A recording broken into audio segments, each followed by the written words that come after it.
চোৰৰ চাফাই অভিযান নিৰাপত্তাহীনতাত ভুগিছে এটা পৰিয়ালৰ লোক চোৰে লুটি নিলে সোণৰ অলংকাৰ নগদ ধন বাসগৃহত থকা সা সামগ্ৰী এতিয়া চোৰৰ যেন টাৰ্গেট হৈ পৰিছে একাংশ পৰিয়ালৰ বাসগৃহত থকা সোণৰ অলংকাৰ নগদ ধন আৰু বাসগৃহত থকা সা সামগ্ৰী দীৰ্ঘদিনৰ পৰা ধুবুৰীৰ একাংশ পৰিয়ালৰ বাসগৃহত চোৰে চলাই আহিছে চাফাই অভিযান পুনৰ যোৱাকালি ধুবুৰী ২ নং ৱাৰ্ডৰ জিতেন্দ্ৰনাথ সাহাৰ বাসগৃহত কোনো লোক নথকাৰ সুযোগ লৈ চোৰে চলালে চাফাই অভিযান চোৰে লুটি নিলে ৩৫ লক্ষাধিক টকাৰ সোণৰ অলংকাৰ আৰু বাসগৃহত থকা নগদ ধন আৰু মূল্যৱান সা সামগ্ৰী ঘৰৰ দৰ্জা ভাঙি চোৰে প্ৰৱেশ কৰি চলাই এই চাফাই অভিযান জিতেন্দ্ৰনাথ সাহাৰ পৰিয়ালৰ সন্দেহ লাডেন নামৰ এগৰাকী যুৱকৰ নেতৃত্বত এই ঘটনা সংঘটিত হৈছে এই ঘটনাৰ খবৰ পাই তৎক্ষণাতে আৰক্ষীৰ এটা বৃহৎ সজাতি দল জিতেন্দ্ৰনাথ সাহাৰ বাসগৃহত উপস্থিত হৈ পৰিস্থিতিৰ বুজ লৈছে পৰৱৰ্তী সময়ত আৰক্ষীয়ে কেনেধৰণৰ পদক্ষেপ গ্ৰহণ কৰিব সেয়া হ'ব সময়ত লক্ষণীয়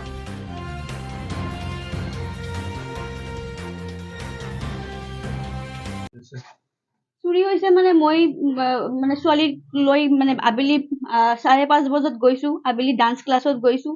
আৰু আহিছো আৰু 7টাৰ সময়ত আহি আৰু ইটো তালা মাৰা আছিল এই গেটটো তো এই গেটটো আহি মই খুলিছো কিন্তু ভিতৰৰ পৰা এইটো লক কৰা আছিল পিছত আৰু এই ঘৰৰ এটা ছোৱালী আছিল সৰু ছোৱালী সি বাহিৰৰ পৰা খুলিছে খোলাৰ পিছত মই ভিতৰত গৈছো এই দৰ্জাটো তালা মাৰা আছিল এই দৰ্জাটো চালো যে লক টক সব খোলা আৰু ভাঙা পিছত আৰু ঘৰত গৈছো মই একো টাচ কৰা নাই চালো যে আলমাৰি সব লকাৰ টকাৰ সব খোলা আৰু সব ঘৰৰ আলমাৰি একো বস্তু নাই ভিতৰত সব বাহিৰ কৰা আৰু সেইটো সেই ঘৰতো একে অৱস্থা আৰু এইটো ঘৰৰো একে অৱস্থা সব একে কিন্তু মই নাজানো যে কিমান খিনি কি লৈছে কি সমাচাৰ মই একো নাজানো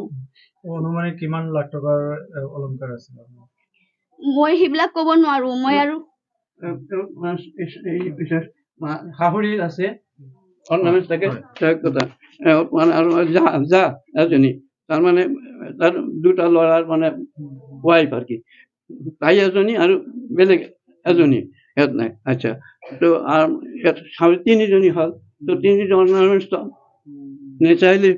হিচাপতে পোৱা যায় তিনিজনী অলংকাৰটো দেখ পোৱা যায় নগদ টকা আছিল নেকি সেইখিনি মই ক'ব নোৱাৰো তিনিজনীৰ গহনা আছিলে আৰু নগদ টকা আছিল বা কিবা সেইবিলাক নাজানো কিন্তু তিনিজনীৰ গহনা আছিল আৰু কি কম আৰু মোৰ কোৱাৰ একো নাই নহয় মই ইয়াৰ আগতো নাছিল ঘৰত মোৰ হাজবেণ্ডে সেইদিনাও মই গৈছিলো ছোৱালীক ডান্স ক্লাছত কিন্তু কাই জানে আজি যে এনে হ'ব বুলি ডাঙৰ দা কুঠাৰি লৈ ডাঙৰ আজি মই আৰু মোৰ বাচ্চা কেইটা আছিলো যদি কাইবা খুন কৰি থৈ গলা হয় কাৰণে কাই জানলা হয় আচলতে সিকিউৰিটিৰ অভাৱ নিৰাপত্তাহীনতাত ভুগিছে আচলতে সেইটোৱে তেতিয়া মইতো কথা এনেকুৱা হ'ব পাৰে হয়তো সোমাইছে নাই ক'ত আছে সিকিউৰিটি থাকিলে এনে হয় নেকি মাৰি পেলাই ওলাই যাব ডাঙৰ দা লোহা লৈয়ে আহিছিল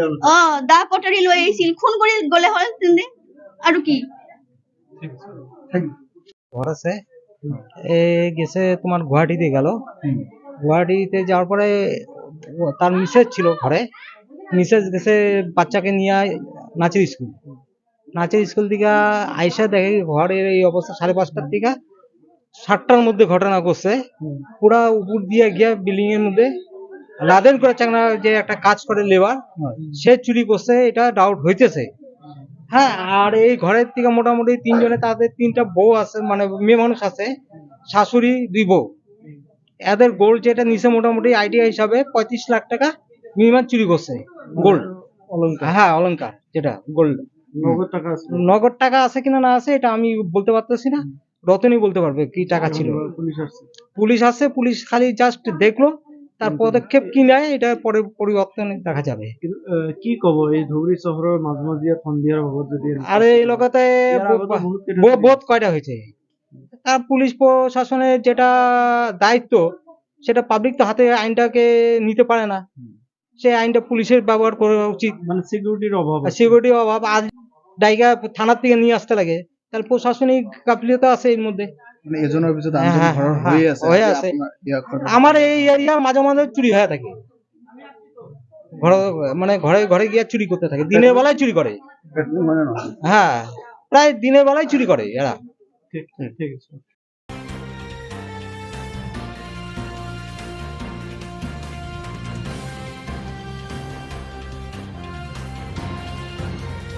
গৌৰীপুৰৰ পৰা চাহাবুদ্দিন মল্যাৰ ৰিপৰ্ট,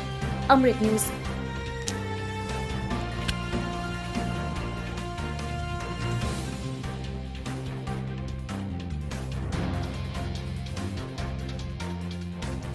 অমৃত প্ৰবাহ, অসমীয়া সাপ্তাহিক কাকতৰ ডিজিটেল সংস্কৰণ অমৃত নিউজ। সত্যৰ সন্ধানত অমৃত নিউজ।